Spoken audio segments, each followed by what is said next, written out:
Gipaubos sa Blue Alert ang dakbayan sa Lapu-Lapu aron kapangandaman ang epekto sa Bagyong Usman.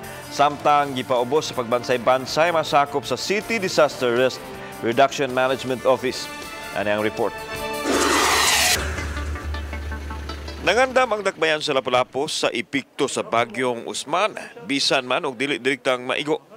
Hugot nga monitoring ang gihimo sa masakop sa CDRRMO sa mga dapit nga haduol sa kadagatan.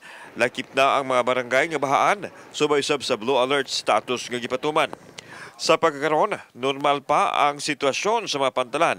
Dinwa ray gikanselar nga biyahe padung sa isla. Atong gi-raise atong Blue Alert, so naman tay impending nga threat. So nagpa-komenta ni Mayor nga atong i-activate ang atong Emergency Operation Center niya. Kuanto atong Blue Alert. Sa pikas bahin, gipaubos sa rope rescue training ang mga personnel sa CDRRMO. Gipahigayon kini sa ikaduhang tulay, diin adunay actual training sa pag-rescue sa mga tao gamit ang PC. Subay kini sa nagkadaghan nga high-rise building sa dakbayan.